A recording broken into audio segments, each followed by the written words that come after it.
Good afternoon, everyone. We're going to officially start our webinar. Thank you for joining us on, I think, the 9th edition of our Grow My Business weekly webinar series. This week, we have the honor of having Adenike Adeyemi. She's the Executive Director of Faith Foundation, and she'll be speaking to us on cash flow strategies for your business during this pandemic. Thank you so much for joining us, Adenike. Thank you for having me. Thank you. I'm excited.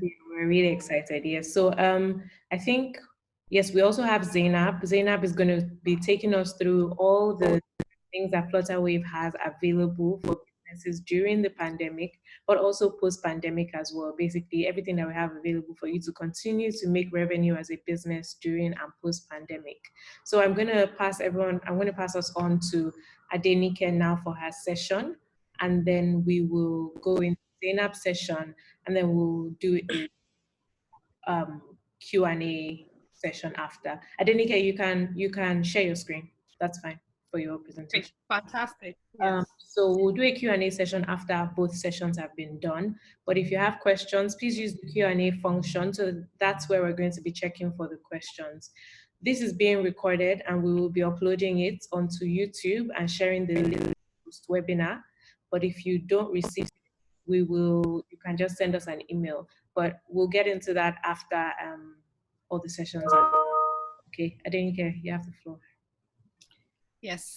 Thank you very much, Yewande. Good afternoon, everyone. At least good afternoon, Lagos time. I'm quite excited to spend the next 17 to 20 minutes to speak with each of us or to everyone here about cash flow management strategies for our businesses. And I know that there are different types of businesses that are on this platform right now and on this conversation. So I hope that to a certain extent, I will be able to talk and walk through very practical strategies that each of us can explore as we're going through what is a difficult time, and probably for quite a lot of us, the most difficult business time that we've all been in. And cash flow for me is, I think, one of the important fundamentals of even being able to stay alive and thrive and be a resilient business or a resilient entrepreneur at this time. So I'm assuming everybody can see my screen, right? Yes, we can. Thank you. So the outline I will walk through will be to talk about cash flow, sources of cash flow. I'll go briefly through how we can all understand our cash flow conversion cycle. How do we do a very simple cash flow projection? And then towards the end, I'll talk about very specific strategies for us to manage our cash flow at this point, particularly looking around sources of cash income and cash expenses from a receivables and payable perspective, and then also how we can manage our inventory at this time.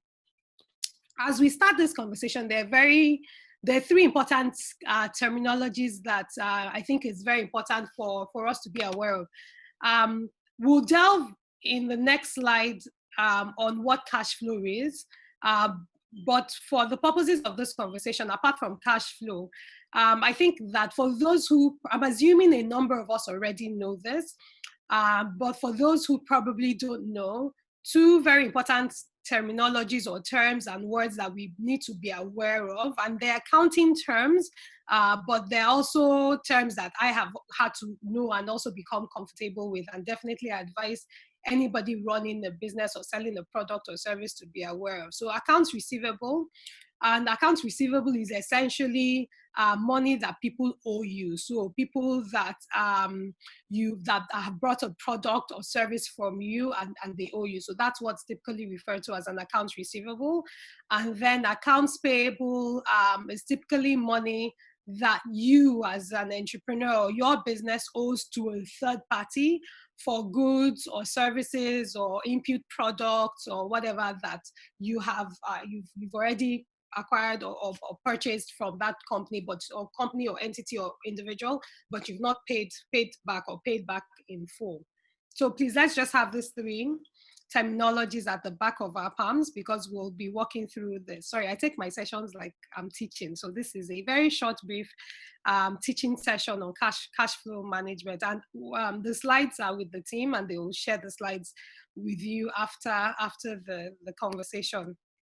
So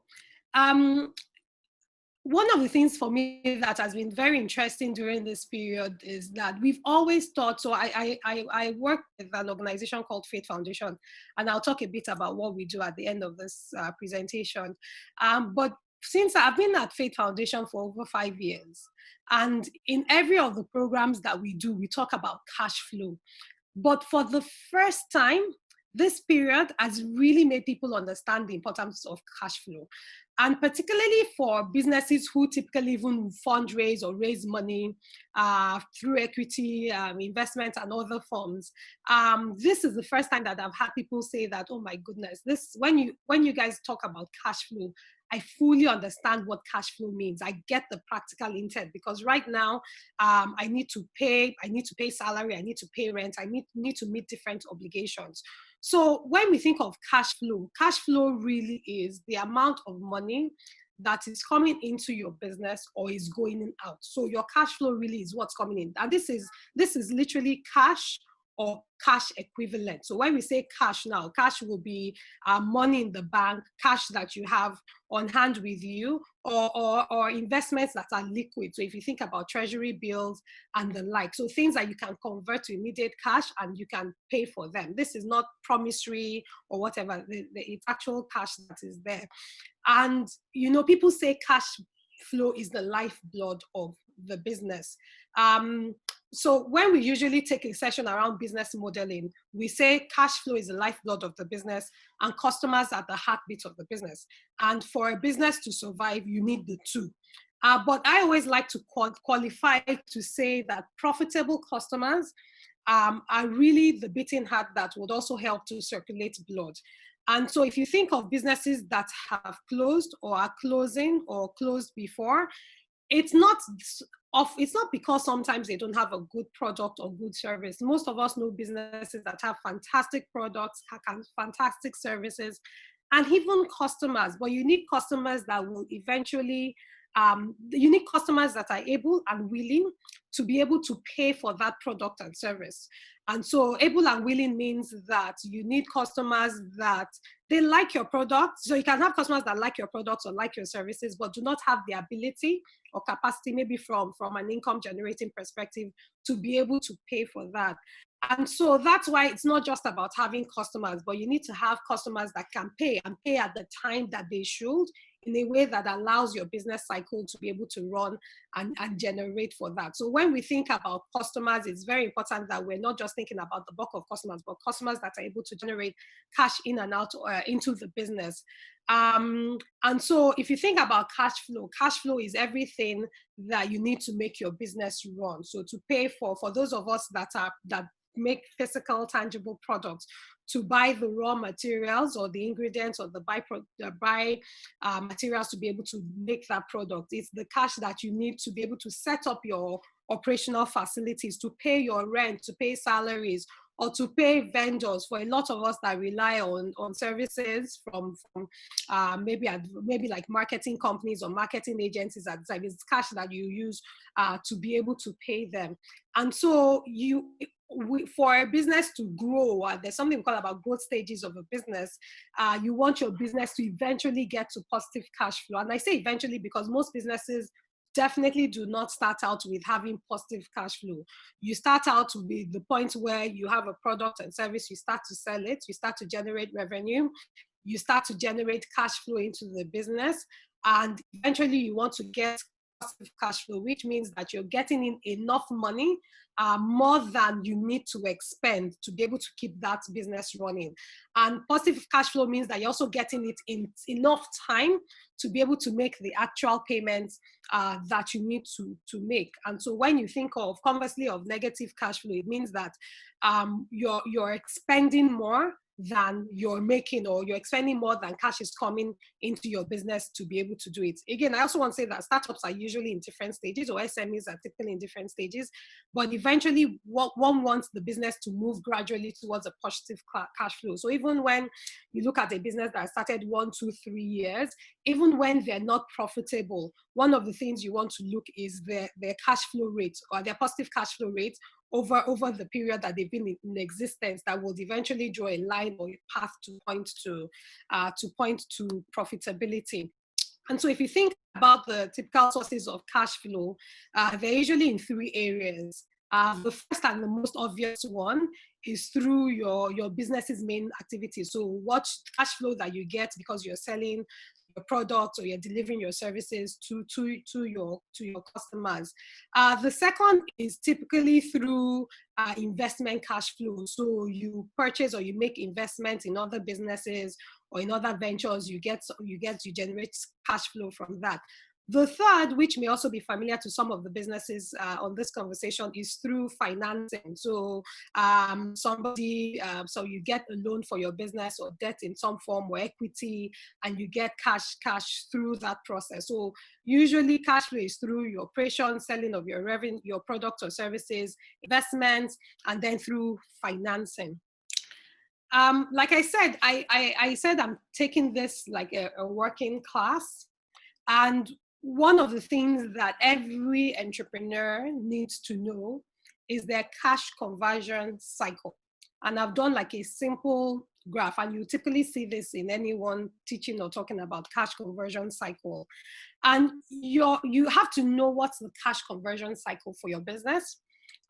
For some of us, because we have different products or service lines, it may not just be only doing the cash conversion cycle for our business as a whole. We may have to do cash conversion cycles for certain product lines or certain service lines that we have. And your cash conversion cycle is essentially the time between when you pay cash for the raw materials or the things that is required to produce the product or service. And so in this case, if you're developing the product, it's everything that needs to get that product to the point that you'll be able to sell to your customer. Or for those who are doing service-based businesses or non-tangible things, or like consulting, for instance, it is you paying for like the software, the developer, or all the other intellectual work that needs to get done to get to the point where the customer pays money for that service that you designed or you deliver. And so if you look at the graph at the top, there are really 4 segments in terms of the cycle. There's when the company or the business buys the inventory or buys the raw materials or pays for the services that would be required to transform something into a product. And then the customer pays for the inventory, the company sells the goods, and then the customer pays for the goods. And so if you look at the cash conversion cycle, it's usually at the time. So if you think about days in inventory is when the customer pays for the byproduct or the services, or rather the business, pays for the byproducts or services up to the point where the company is able to sell the goods. You see the receivable date. The receivable date, like I said earlier on, is when the receivable period is the point between when the company sells the goods or the products to the customer and when they're able to get the money back. And for some people, this is 0. So for instance, if you're putting your products on the Flutterwave store, I'm assuming that the customer may not be able to get their products until you pay for that. So for some people, it's 0. Once you sell the goods, you have channels or ways where people can pay for it directly. For days payable, it's not what you owe. It's the time between when you purchase the raw materials or the byproducts to the time when you actually pay for that. And so conversely, the cash conversion cycle is when you pay for everything that is required for you to make that product and service to the point where you get the money that the customers pay when they purchase that product or service. So I know it sounds a bit theoretical and it's quite a lot to say in 1 minute, but if there's one homework or one assignment I'm going to ask you to do after this conversation, it's go and think through what the cash conversion cycle is for your company And for some of you, for specific product lines, particularly products that are like the cash cow of your business, or products or services that are the main cash revenue streams for your business. And so why is it important to understand your cash conversion cycle, particularly at this time? It helps you to know where cash is stuck at a particular time. You know, I was speaking with one of our entrepreneurs last week, and one of her problems was she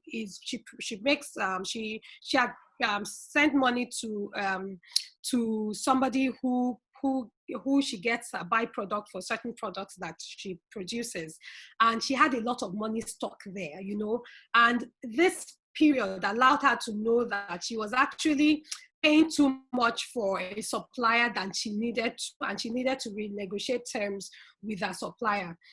The other thing is also you want to know, okay, depending on where your cash is at the moment, that's really how well or how not well that your money is working for your business or is helping to eventually generate money for your business. So it's really something that it's an important thing to know. For a lot of people, when we get to the point of we're raising investments and we're raising funds, even investors also want to know what your cash conversion cycle is. And if for some of us that may have accountants with us, it will be a very good exercise to sit down and walk through and really have that understanding as at the back of our hand. And that way it allows you to see, okay, what do I need to move around in the process to better optimize my cash flow use as a business. So at this time, one of the very important statements that people are required to make now and to have is really a cash flow statement. I run a nonprofit organization, and I can tell you that every week I sit with my finance manager and we do a 6-month cash flow projection on a weekly and on a monthly basis. The board meetings I have and I've been having, one of the first conversations really is around what's your cash flow projection for a 4-week to a 6-month trajectory.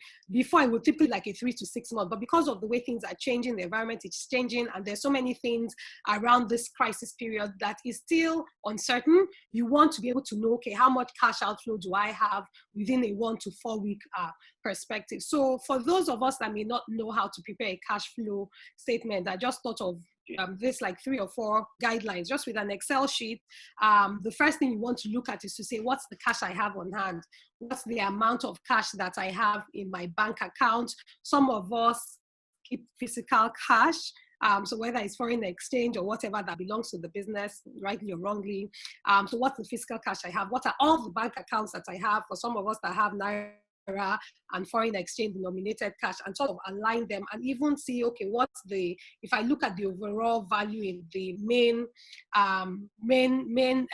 currency. So for instance, in Naira, you have a Euro account, dollar account, Naira account. What's actually all of that value in Naira at the moment? What are the loans that I received or the investment that I've received to date? So everything with that will be your cash at hand.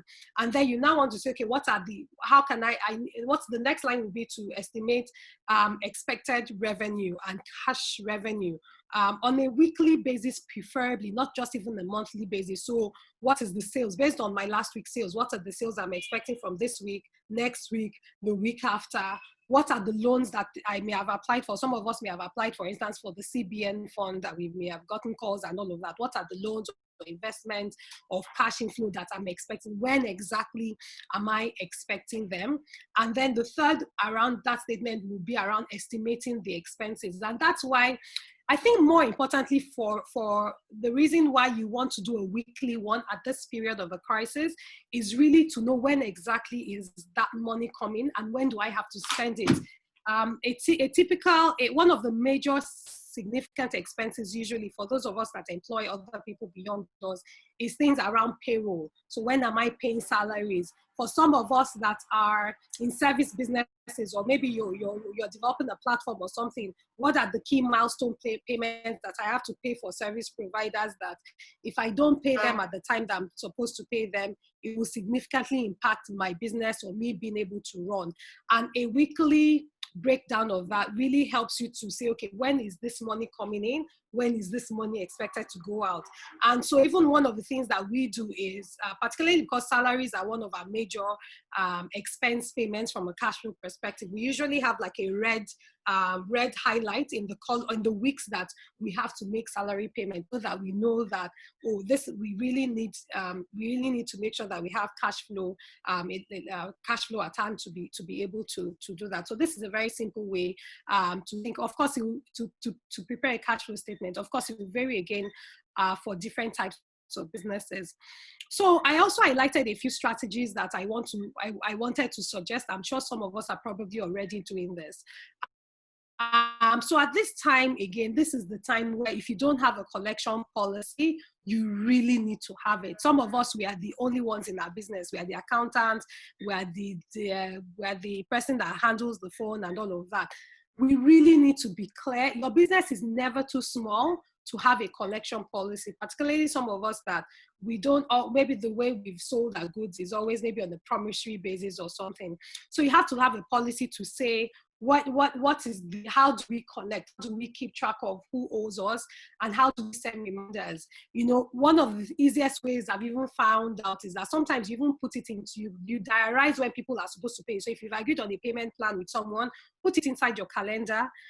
Sometimes it's that simple as that. Do like 2-day, 3-day, 4-day reminders. It's not the day. If somebody is supposed to pay you tomorrow, it's not tomorrow you should be reminding them. It's last week Tuesday that you send them a reminder. Oh, your payment is 1 week due. We'll be expecting it. That it's not on that day you want to, because you also want to remind the person, just in case the person has forgotten to make that payment. Again, have terms around how you give and how you make credit available. Always set limits.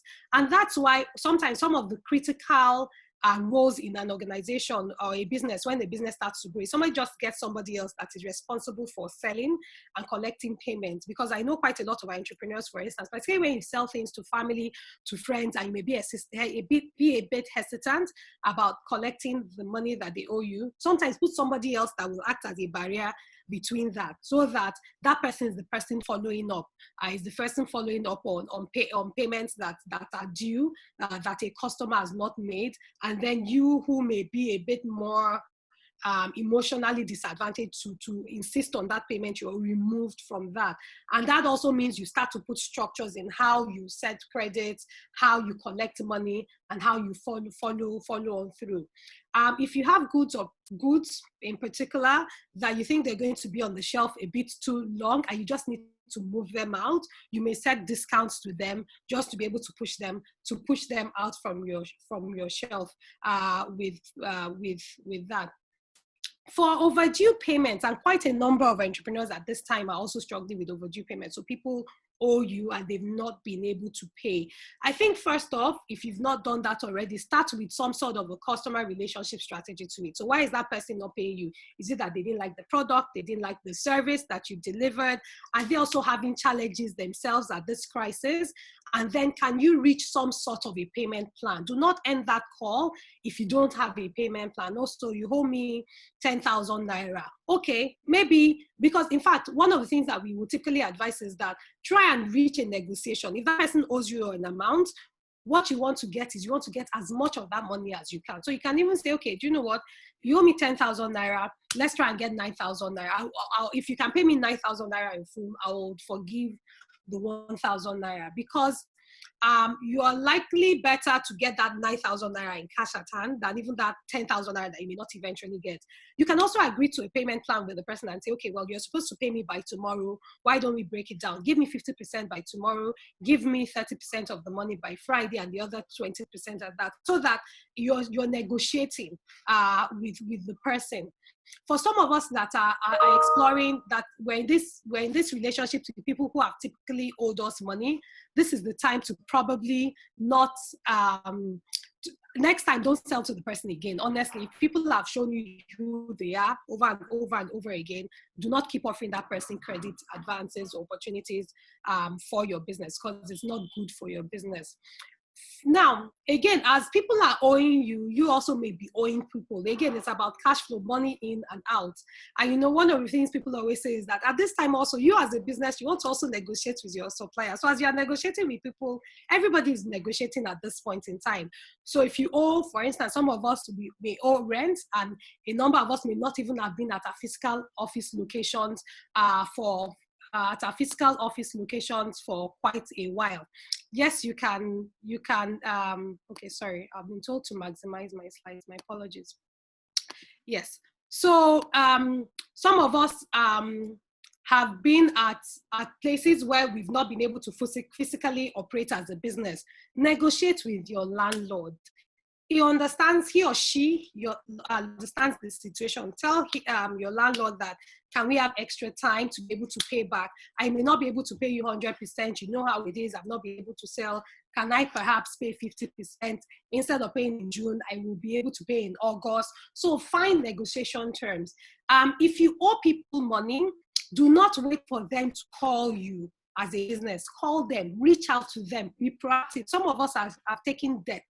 Call your banks, and a lot of CBN is even a lot of banks even extend moratoriums for people who are owing them money. Don't let your bank call you. In fact, don't even, particularly when we owe financial service providers, do not call you. You be proactive. Send them an email. Say, this is the situation. I've not been able to make sales. Particularly for those of us who have been consistently paying over the period that we've not defaulted. You know, again, extend, negotiate, have conversations with all of these things. And then if people are supplying for products and services, find a way to negotiate full payment of the product and services, not on partial, because what happens if they don't do that, or do like an 80-20, 70-20% strategy?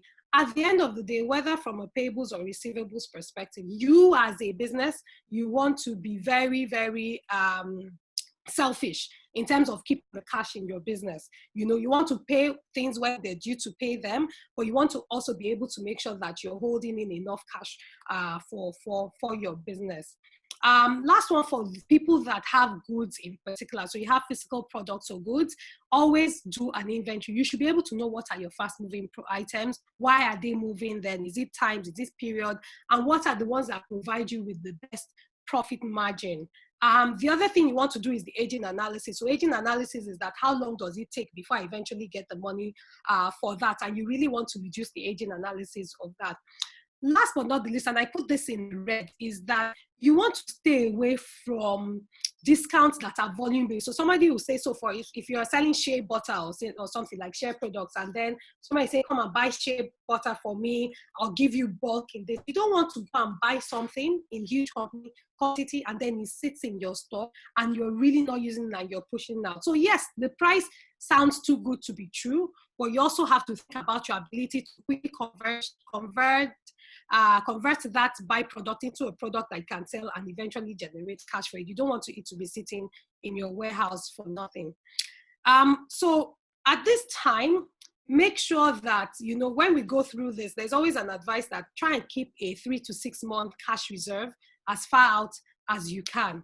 Like I said, develop a weekly cash flow forecast and highlight critical cash payout times and really know it. It's not something that you must emotionally know. It's something that every time, every other day, you're checking your worksheets, your Excel sheets, or for some of us that have software that we track and we track our expenses, you're looking at that and you're monitoring it. Reduce all your non-essential expenses to a minimum. Please, please, and please, explore all COVID-related financial and non-financial support for businesses. So for instance, there is a CBN loan. I know it may be hard to get, but I personally know a number of people from Faith Foundation that they've started to process it. The processing time is significantly longer than it should be, but people are eventually getting it. And I think they're giving people up to about 2.5 million. Apply for this CBN COVID relief loan that is done through Nursal Microfinance Bank, particularly for business that you're generating. You're still selling. You can still make sales, and you just need additional cash buffers to be able to produce your products and services. There's so many people giving free non-financial support. So for instance, some of the online platforms are offering free ad credits. Take advantage of that. That way you don't have to put money to promoting your business on any of the social media platforms. Call your bankers, renegotiate loan repayment. Don't let them call you. You proactively send them a letter and then call them, have a meeting with them and understand it. For some of us that are doing businesses with 1 or 2 banks and we've been consistent over the years, ask for overdraft opportunities in case you get to the point where you need to do a retain payment. I am always a stickler for every one of us doing financial management classes. If there's any point in time that we need like financial literacy knowledge or support, this is the time that we need to do it. Digitize your financial management processes. By now, let's work on accounting packages or software that are online that we're even able to share. So for instance, we have an accounting software that we use that is based in the cloud. Everybody can see all the transactions, what is coming in, what is going in all at once, particularly for those of us that are not just ourselves and we have other people. And definitely explore platforms like marketing platforms like the Flutterwave shop that allow you to even improve and expedite collections, because sometimes you sell a product or a service to people, it's that issue around collecting the payment for it that is the problem. So the customer receives the product, but you are there struggling to try to get the payment for the services. So I'll round with this for now, and then when we get to the Q&A session, if there are any additional questions or any ways that I need to provide clarifications, I will definitely provide. But I hope that this has been a useful, practical, it's packed, but hope you've gotten some insights from that. Thank you. Thank you so much, Adenike. That was very, very insightful. We have a few questions already, but we're going to go straight into Zainab's session. Zainab, are you ready? So that we can, yeah, and then we'll come back to the questions. So please, if you have questions, please feel free to just ask them in the Q&A section. Right, okay. Good afternoon, everyone, once again. Thank you for joining. This is the 9th session of the Flutterwave Grow My Business webinar. So we've been doing this for quite some time now, and we're happy to have everyone join in. I'll go right to what Flutterwave is doing for SMEs, business owners within Nigeria, outside of Nigeria, at the moment, to sort of help you ensure that your lights stay on, ensure that you're able to still have your business doors open to customers, especially around this period where a lot of things have had to happen in terms of people shutting down their businesses. Even up till now, there's still some business segments that have not been given the all clear to resume operations. So as a business owner, what have you really done to ensure that you are not completely pushed out? The Flutterwave as an organization, we put together a couple of things. One of those things that we're doing for businesses is the Grow My Business webinar, which is this webinar that we're on now, right? Like I said earlier, we've been doing this for about 9 weeks or more. That's thereabouts, to give businesses the right tools, equip them with the right information, the right knowledge to scale their business and ensure that they keep their lights open. So we have industry experts, from different fields, like Adenike now speaking to us on Cashflow. We've had people from Google, for example, talking to us about business visibility, how to ensure that your business stays visible, especially in this period when everyone is online. What are those sort of tools that you need to have? So those are the, this is one of the initiatives that Flutterwave has put together, the Grow My Business webinar, and it's going to hold every Monday for the next couple of months. Right, so another initiative we put together is listing verified businesses on Google My Business. So Google My Business is a tool provided by Google that allows you have business visibility. So if someone comes today and they do a search on maybe Ankara sellers within VI, right? If you're listed on Google My Business, even though the person doing the search doesn't know what his name is, once you're listed on Google My Business, your business name is going to show on the first page of that search that the customer has done. Those are just some of the things that we've put together when you're working with partners, in this case working with Google, to ensure that businesses have visibility. So you don't necessarily need to do anything special to have this, right? Once you're a Flutterwave account holder and your account is verified, we'll do the listing for you for free. So we'll do that listing on Google My Business for all verified Flutterwave account holders. So in addition to this, we've developed a solution called the Flutterwave Store. A lot of us have heard about this. Flutterwave Store, simply put, is the best and the easiest way to launch and manage an e-commerce business, right? It accepts payments from anywhere in the world. You can set this up within minutes. You don't need to have a website. You don't need to have any technical expertise. You don't need to know how to program or write codes or anything. As a business owner, you can just go online, upload images of your products, and then send the link for those listings to your customers. So you can send that link via social media. You can send it as a WhatsApp broadcast. If you have an email list, you can send that via email as well. So it's basically just allowing you to sell all of your products online. With a single link, customers can click and they can see all the things that you have to sell. So this is taking your store online, just like the name says, Flutterwave Store. You don't need to have a website for this particular product. All you need to do is upload images, put in description of those products that you're selling, things like size, weight, color, all of that. You put it in, and then you can just save that and send the link to any of the customers. So how does it work basically? And it sounds very simple, and it actually is. It's a very simple product. Like I said, you can set it up in less than 5 minutes. If we use an example of someone who sells skincare, say Locked by Nature Cosmetics, for example, and the person wants to be able to sell her products online. She doesn't have a website and all of that. She just goes to a Flutterwave dashboard. She selects store from the list of menus. It's at the top now. Just select store, and then you're able to put images and names and items and descriptions of everything you're selling. So if you're selling body lotion, body scrub, or body oils, all those things, you can just list all of that, put the images, put the quantity, put whatever it is. If it's clothing, for example, you can put sizes and all that. So all that information is captured on the Flutterwave Store. And then once I'm done with that, I can just go ahead and share that with my customers. Right, I can go ahead and share that with my customers. So on social media, if I have an email list, I can share it. If I'm on Instagram, I can put it on my Instagram bio, right? Let people know that, okay, guess what, you can actually click on this link and see all the items that I have for sale, select the one that you want, and then go ahead and make a payment. Now the beauty about this is it also has an inventory system, right? The inventory system allows you track all that has been sold. So for regular Instagram sellers today, there's a possibility that, customers might make a payment and then you go back to check and you see that the item is sold out. Then you now have to start thinking about, oh, do I refund or do I now look for something else to replace?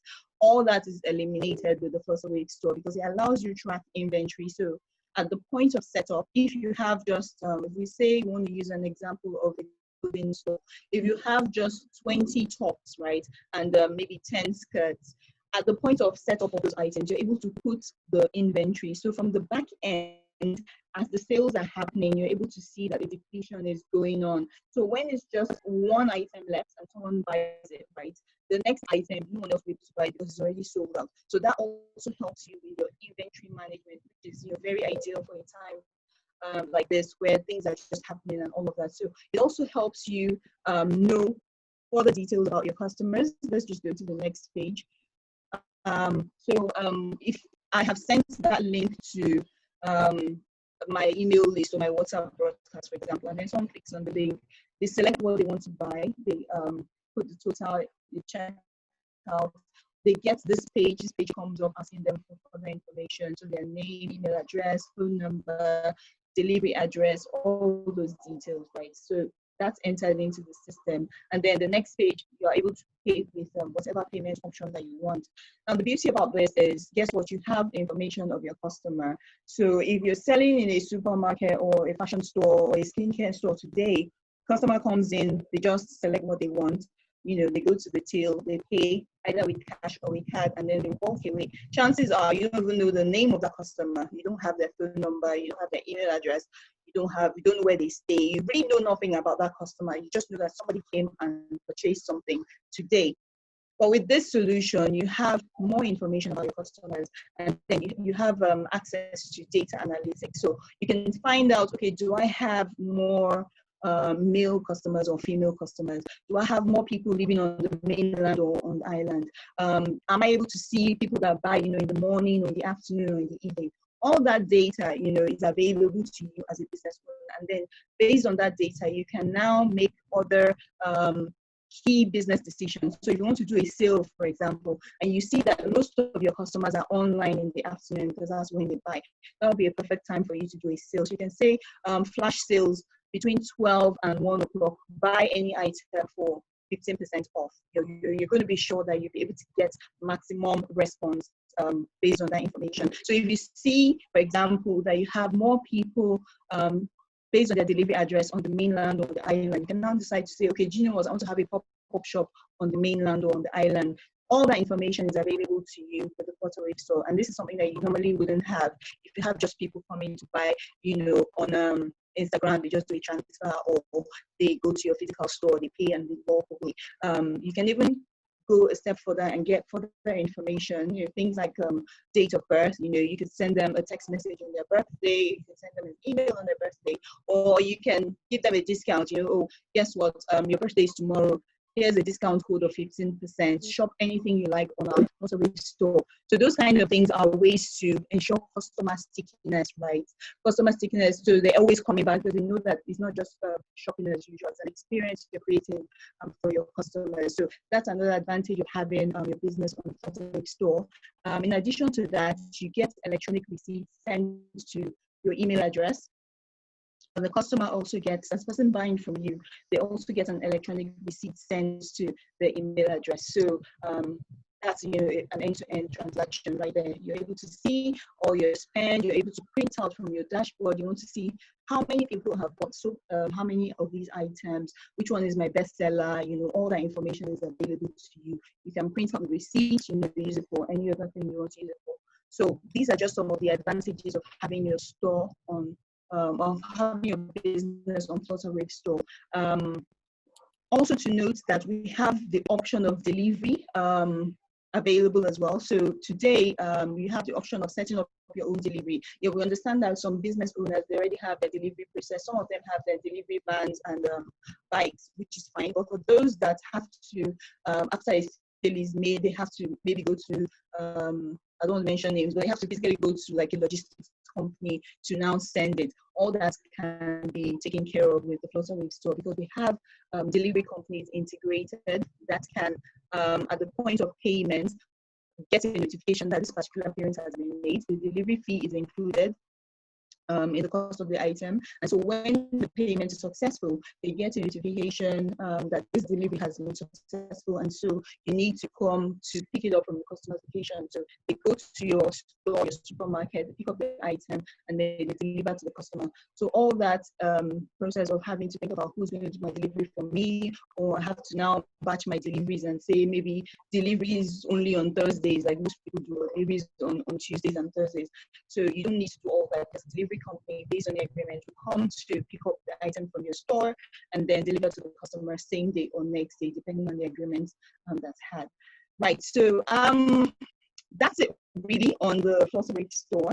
I don't know if we have any questions. We can take the questions now. Just to also note that we're doing, because we're not just about onboarding your Flutterwave store and then we hands off. In addition to signing up to Flutterwave store, we also help you push, we help you promote your business. So we have quite a lot of people these days that are launching their books, ebooks, and then they come on Flutterwave store, we help them push. We have a lot of people that are into bakeries and things for groceries and all of that. We help them push. So just to let you know that if you're signed up on Flutterwave store, we also help in terms of publicity. So we push that across all of our account holders and also across social media. So that's also another advantage of coming on Flutterwave store. Yeah, so I think we can take questions now. Yeah, Wendy. Thank you so much, Zainab. Thank you for your presentation. So we're going to go straight into the questions. I'm going to start from the questions that were sent earlier while Adenike was going through her presentation. So Adenike, this question is for you. Keeping 3 to 6 month cash reserves in the face of possible recession, can you help with a balance on how best and not lose money further? Okay, so thanks for that question, Tope. Just to clarify, I mean, the ideal thing usually is that you want to keep as best as possible a 3 to 6 month cash reserve. It's a bit harder now to tell people to do that, honestly. But the point you want to make is that you want to go on the assumption that if something happens, for instance, if the government is easing lockdowns again, but assume, hopefully not, that things reverse and they start to restrict. If they start to restrict, people tend to buy less, people tend to move around less, and we see consumer spending also contract again. So you always want to plan for the worst, as they say. And a lot of the strategies that I recommended are ways to keep in cash, and keeping cash to the point that I say, if it's possible for you to do it, you want to have a 3-month cash that can pay for salaries and some of your key expenses that you need to do. And that's why you need to go and negotiate with people who are your suppliers, people who you contract to, their services. Some of us are even still paying rent, and we probably may not even be able to fully operate for the next few months. I even already house don't move out of the space, for instance, until the way is clear. Do you need to look at all the people on your payroll and say, okay, except they're really efficiently delivering that? I'm not saying you should lay off people, but again, you want to say, okay, what are the efficient employees that I need to help me grow my business now at this point in time, and how do I do that? Can you get an overdraft facility from your bank? Are there other non-financial sources that you can help to retain income, to retain expenses, and all of that? So those for me are like the typical strategies. For someone like you, I'll have to have a sit down with you to better understand the kind of business that you're in, kind of products and services that you sell, and how to go about that to be able to specifically answer that question. Thank you so much. So we have actually 2 people are asking, what financial accounting software do you use, or what do you recommend that people use? Am I allowed to name names? You want it? Okay, so yeah. So Flutterwave. So I won't name a name. Yeah, exactly. We do have not accounting in the full term of it, but we do have an invoicing feature that is available for people to utilize. And regarding you were saying people should send reminders like a week before the payment is due, not the day it's due.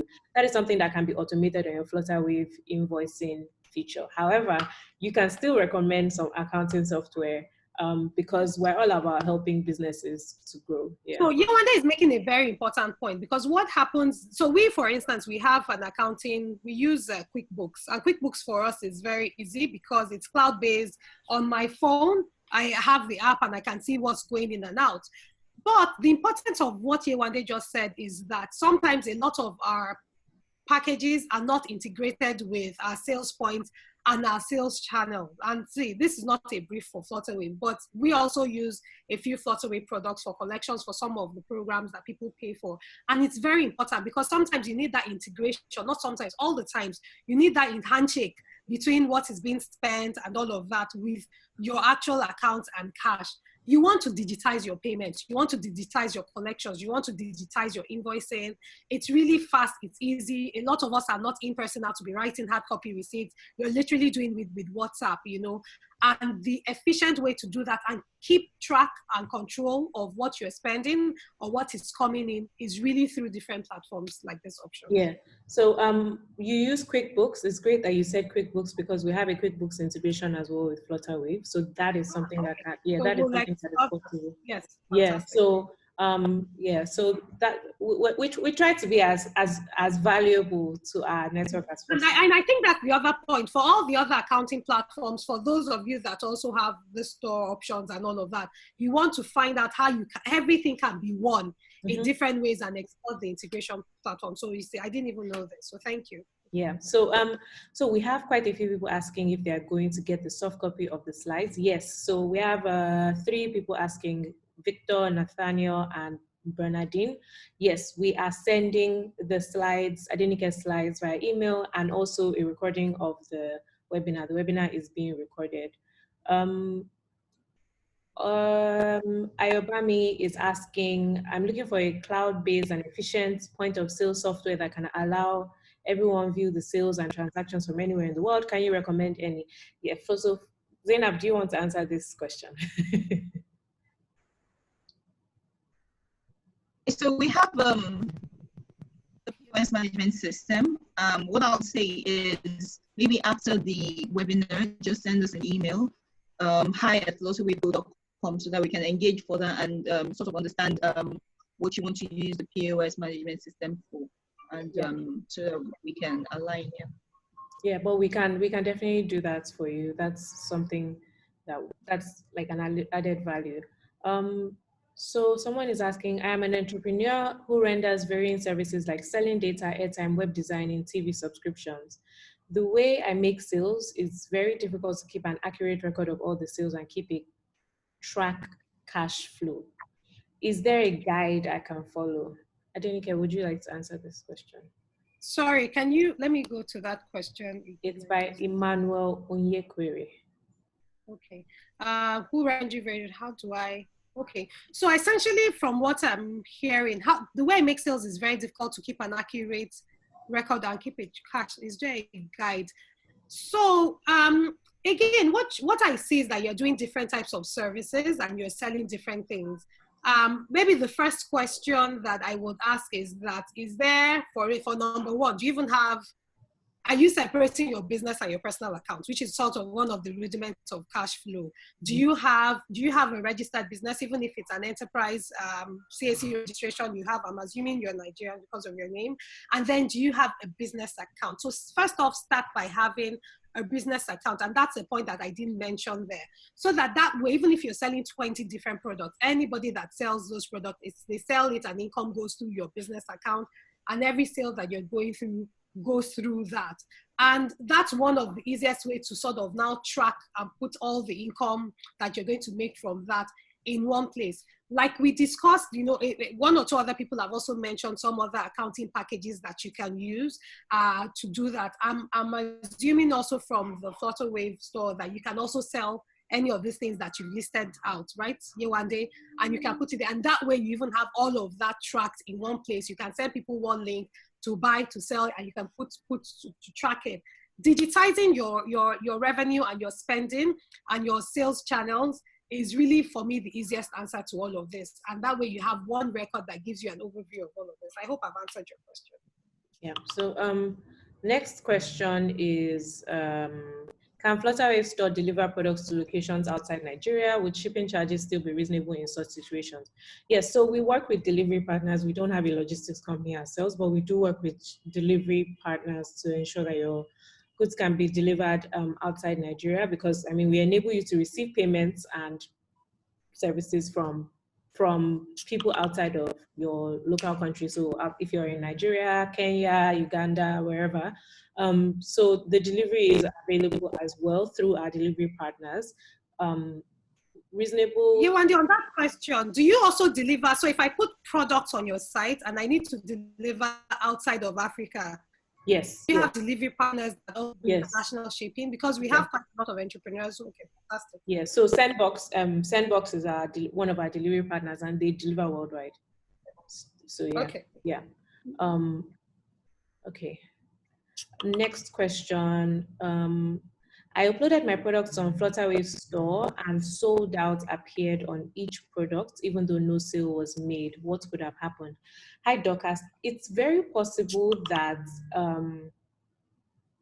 maybe you have not added the quantities of your products. That's something that could be affecting it. That's why it's probably showing sold out. If you don't add quantities, then it automatically assumes that it's sold out. So just go to the back end on your dashboard and then include the different quantities available, and then it will then refresh it. It should work. If it doesn't work, then you can email us or you can DM us on social media.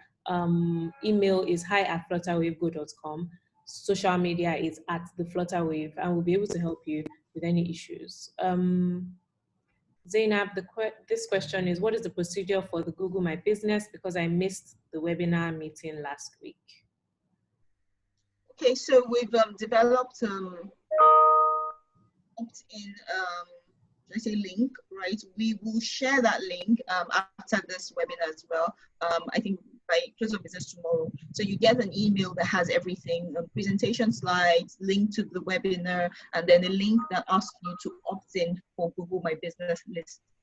So once you click on that link, it takes you to an online form and you put in all your information, and then we'll just take it from there. Someone from Google will contact you. We'll contact you. Yeah. Process. Yeah. So we've shared. So I'm going to kind of skip over all the similar questions. We have more people asking about the slides. Yes, you are going to get them after. Someone is asking if Flutterwave Store also works for the sale of services. The answer is yes, but I'm going to allow Zainab to elaborate a little bit more. I think so for services, it's actually interesting. We have quite a lot of people who offer services coming on Flutterwave Store. So for example, training, we have people paying for training events, right? You want to have like a training on how to do this, how to do that. You know, people set that up on Flutterwave Store and then they're able to pay. So you don't necessarily need to be selling a particular product. You can set up services as well on the Flutterwave Store.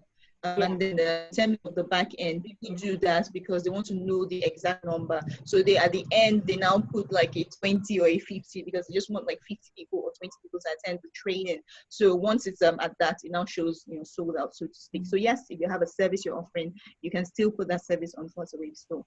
Yeah, and we've gotten some feedback saying by people that sell digital goods like ebooks and guides and e-guides and stuff like that. So we are taking on board your feedback, and we're going to make it possible for people to just, obviously you don't need the delivery function, you just need, once somebody pays, they should be able to download the digital good immediately. So when that is available, we will inform you, but it's something that we're working on.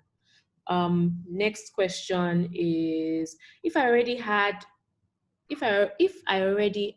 VAT, oh yeah, so this person already has VAT added to their products, but will Flutterwave Store charge VAT? No, we charge the amount that you put on the store, and then we, so whatever the cost of your product is, and then also, the delivery transaction fee. Yeah, so what we charge is our transaction fee, right? And that is a charge on the store. Like that is a charge on you as a business, not, but you can pass that transaction fee on to your customer, as we mentioned that before.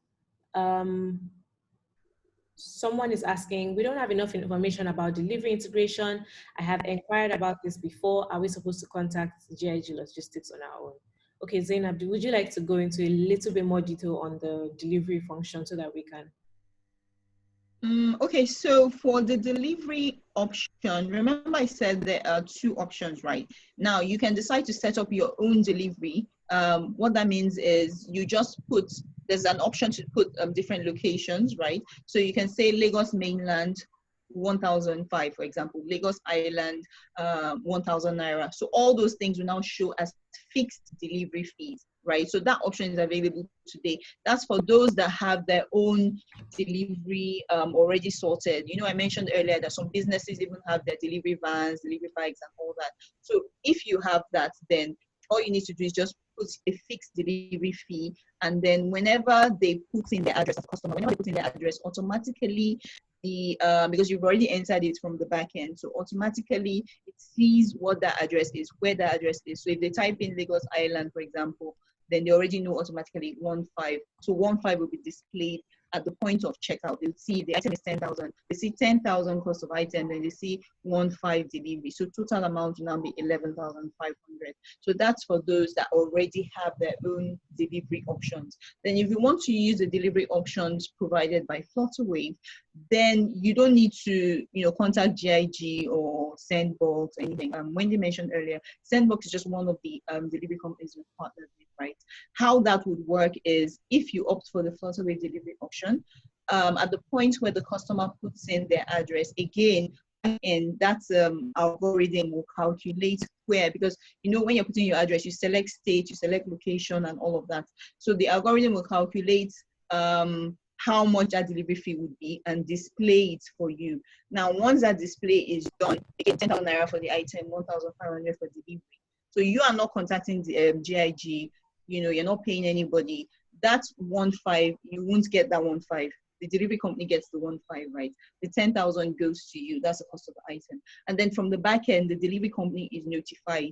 You don't need to notify them. So they are notified and then they contact you to let you know that, okay, I have gotten a notification that this item is ready for pickup. So you will agree with them when to come pick up and all of that. You're not paying them. That payment has already been made. I don't know if it's clearer now. Yeah. Next question, can you go into a little bit more detail on pricing? Because we have a few people asking questions on pricing here. I'm trying to keep the timing, so I'm going to just bunch up all the pricing questions. Someone is asking about how much it costs to have a Flutterwave store account, and can I negotiate the commission on transactions that Flutterwave charges? So if you can just answer everything together, that would be great. Okay, so for pricing, to set up on Flutterwave store is free. However, there are transaction charges. So the transaction charge is 1.4%, capped at 2,000 naira. And as the seller, I have the option of bearing that charge myself, or I can pass the charge on to the customer. So if I'm bearing the charge myself, at 10,000 naira good I'm selling, 1.4% of that will come to about 14 naira, right? So that's what I will bear, meaning what I get is 9,900 and something. But if I want to pass the charge on to the person paying, so instead of paying 10,000, then they pay 10,014 naira. So that's for charges. There's no setup fee, but there's a transaction charge of 1.4%. For what's the other question? Sorry, what's the other question? Can they negotiate transaction charge? Okay, so yeah, I mean, we're open to negotiations. However, it's more of we look at your transaction volume over a period of time. So if you're just signing up, then there's really no like historical data to look at. However, if you're able to transact over a period of time, doing really good volumes, then we're happy to review transaction pricing based on the volumes that you've done and your projected volumes, but mostly not for new onboarding merchants. Okay, thank you, Zainab. I'm going to try. Unfortunately, we can't answer all questions because I see that more questions are popping up, but we are kind of over time already.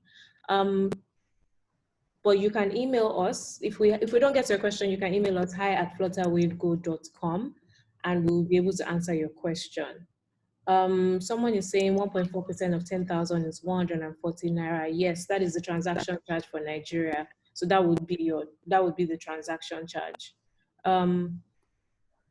Okay.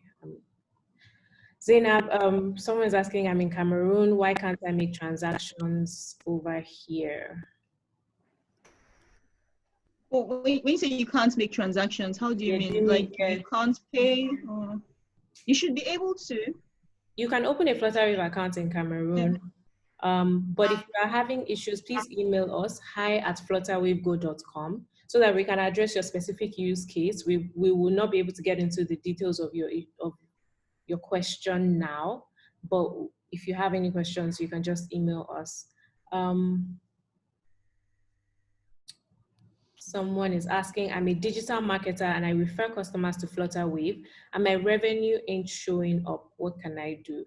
So this question, I think, is twofold. You either mean that your revenue in terms of your referrals, like maybe you're using your referral link. I hope you're using your referral link to refer customers to Flutterwave to sign up so that you are able to make revenue on what we make. On the revenue that we make, you make revenue on that. But I'm not sure if you mean that your own customers are who you are referring to, maybe your Flutterwave store or Flutterwave platform. But if you can email us with more details, hi@flutterwavego.com, we'll be able to assist you because many of these questions are kind of very contextual. So we need a little bit more information for us to be able to answer your question. How many stores can one create on Flutterwave? Also, can products like rice bags be sold on there? Yes, products like rice bags can definitely be sold on there. How many stores can you create? Right now, you can only create one Flutterwave store per Flutterwave account. So I hope that answers your question. Okay, yes. So my colleague Erika has just commented saying with our email address, hi@flutterwavego.com. So we're going to round up now. Really sorry if we couldn't get to your questions. We see that you guys have a lot of questions, but you can send us an email, hi@flutterwavego.com. We'll be able to answer your questions. But Adenike, you have an announcement. Yes, I do. I'll share my screen very briefly. So I didn't really get to talk about Faith Foundation, but just in a sentence, Faith Foundation helps to support aspiring and emerging entrepreneurs to start, grow, and scale their businesses. And because we have a partner, Facebook, who we've been working with over the last 2 years, and we've trained about 640 startups across Nigeria. Because of the way the environment is, and because we're having conversations around even digital enablement for payments and all of that, we recognize the need that people do not have the knowledge to really build and grow their businesses as they should, or they don't even have knowledge around the tools, the opportunities, financial management, cash flow management, and all of that. So there's a program we're doing right now, and I just thought that it would be good to share it with people. So I've projected the slides there. We're supporting 360 startups over the next 6 to 8 months in the Nigerian cities. So you have to be a startup based. You're operating in the cities we've listed: Lagos, Rivers, Oyo, Ogun, Kano, and all those states we've listed out.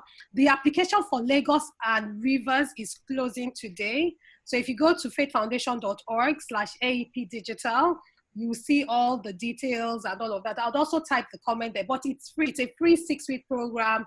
We're even going to provide data and internet support, maybe even invite the Flutterwave team to come and speak more during one of the sessions to the participants. So for each of the 12 streams we're selecting 30 entrepreneurs per state. Lagos, we're going to do it 2 times.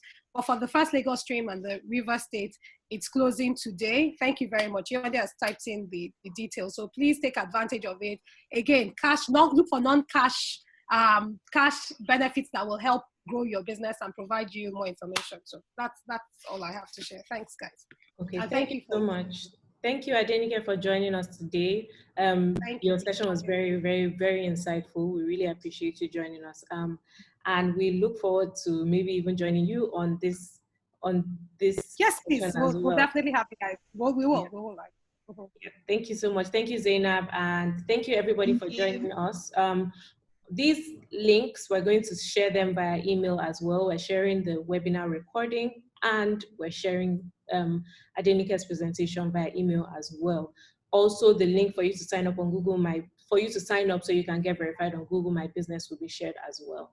Thank you so much and have a great day. We will see you next week for our next. Thanks, everyone. Have a good day. Thank you, everyone. Thank you.